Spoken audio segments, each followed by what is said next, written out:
So sorry I have to put you on the spot like this. Oh, you haven't been already? Sorry. But who do you think would win? Liu Kang or Zack? Okay, but is a Zord involved or is a Zord not involved? So first off, Ludi, great seeing you again after all these years. I've been really excited about this movie for a very, very long time. And I'm glad I get the chance to chat with you about it. Good to see you again, man. You're looking good. That head's looking nice, looking aerodynamic as usual. Newly shaved just for you, brother. So Ludi, I'm a 36-year-old geek and I'm old enough to know how it was like playing the first Mortal Kombat game on my Sega Genesis all those years ago.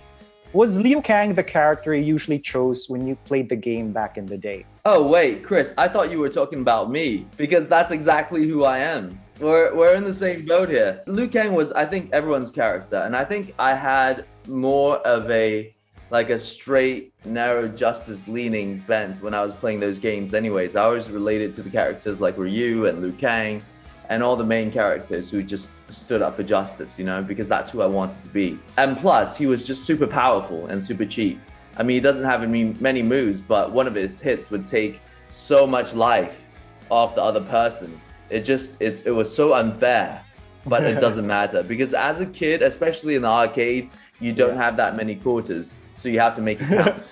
I know that you have a background in a lot of martial arts styles. How did that help in crafting Liu Kang's cinematic fighting style? Can you tease us with, say, the fight scene you had the most fun doing for this movie? Man, doing fight scenes in movies, I think it's always a love-hate relationship because it is so grueling and everything hurts, you know, and you have to do it for so long again and again, I'll take after take. But it's worth it in the end because a fight scene is something you don't have to really think about when you watch it. Right? The people that know the martial arts, they'll get it right away.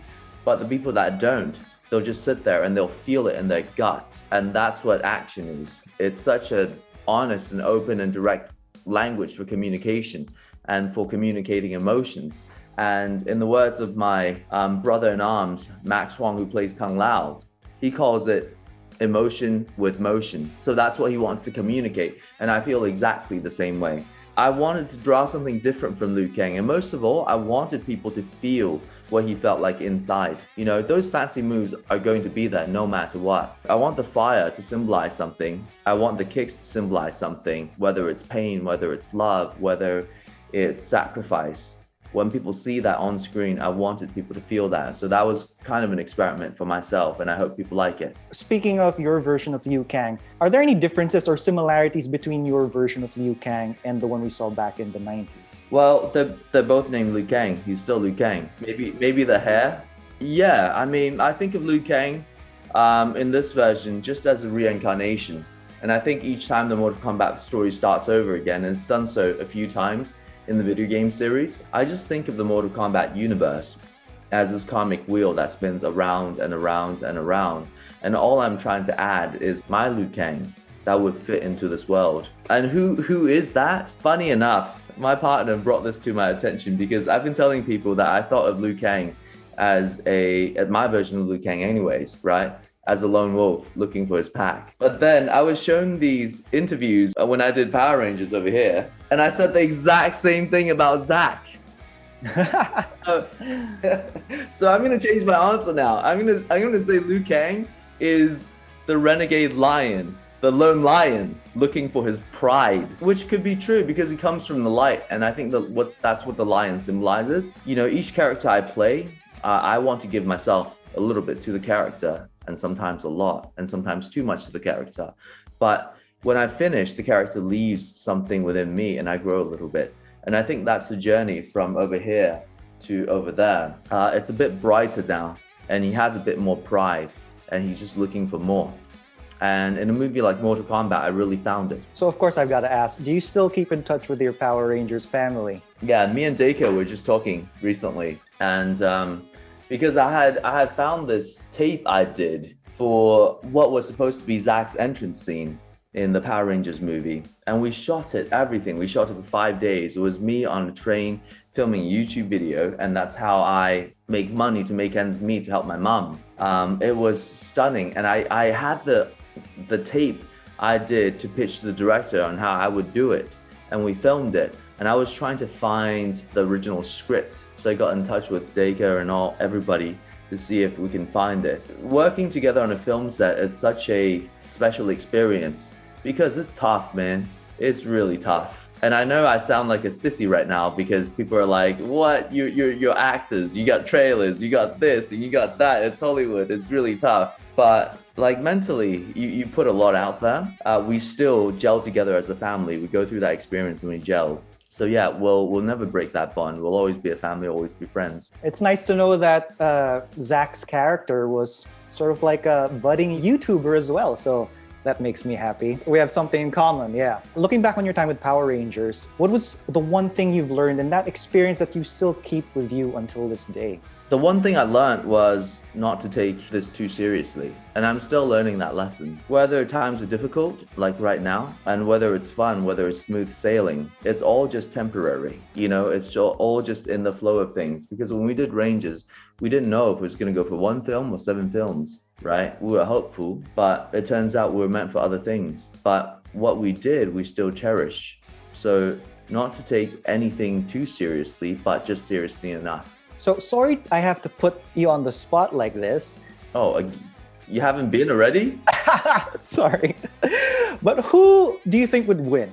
Liu Kang or Zack? Okay, but is a Zord involved or is a Zord not involved? What would give each of them the upper hand? Let's start with Liu Kang. What would be his upper hand against Zack? Liu Kang he can throw fireballs, you know, and he throws them all the time. And his sweeps are really cheap. If you consider the video game, nobody can block those. They always take you down, right? On Zack's side, you know, he's got a good crew. I think Liu Kang's crew is not as gelled together as the Power Rangers family. On Zack's side, he's got some backup. And on Liu Kang's side, he's got Raiden, and Raiden's a god. On Zack's side, he's got Zordon, and Zordon's an old alien. Yeah. Stuck in a tube. But on Zack's side, he's got the Zord, and they've all got the Megazord. On Liu Kang's side, he's got a fire-breathing dragon, and Liu Kang doesn't pull punches. You know, Power Rangers, they kind of have to, you know, represent a certain joyfulness, a certain childhood innocence. Whereas Mortal Kombat, all that's out the window. I mean, it's rated R and it's bloody, there's brutalities and fatalities. In the end, I'm really not sure. Yeah, I just hope they could be friends, man, because it's a very hard time for me inside. You know, for these two to fight together, it's very difficult for me to be in the middle of all that. In all seriousness, you know, Ludi, I see you as a very good example of Asian excellence in Hollywood, not just with your great roles in movies, but with how you champion a lot of Asian projects and actors on your social media. How do you feel about the push of inclusivity in Hollywood, especially with everything that's going on in the world right now? Yes, I think it's necessary. I think we've come a long way. We've been pushing it for so long. I mean, just before this, I was chatting with Shannon Lee, Bruce Lee's daughter. It's been pushing it since then. It's been pushing before then for representation. Actually, you know, the first Asians that came to North America were from the Philippines. Over 400 years ago, they came over here. And they came over here to build ships, to build infrastructure. And Asians have been coming here to build again and again, not to break, but to build, you know. So it's been pushing since then. We've been pushing this hill, this rock up the hill ever since then. But it's even more important now because we've built a certain foundation, and without a foundation, we can't dream. Without dreaming, we can't live because we don't know what we want, because that's what dreams tell us is what we want. So right now, our previous generation have built that foundation. Now it's time for us to dream, to show them that they did a good job, and that's our responsibility. We need to do that. Agreed. Thanks for that, Ludi. And this is my last question. If you were to meet someone who hasn't heard of Mortal Kombat or its lore, what would you do or say to get them to watch this upcoming film? Well, I don't know if it'll get them to watch it, but I just have to be honest and say that there will be blood. We can leave it at that. Ludi, thank you so much, man. I know your time is valuable, and I'm so grateful for the time you've given me. Hey, my time is not any valuable than yours, my friend. Your time is valuable. I appreciate it. I appreciate you, man. See you, Chris. Chat soon. Have a good night, good day, something? Yes, good morning. Have a good night morning for you, bro. Okay. Take care. Thank you, man.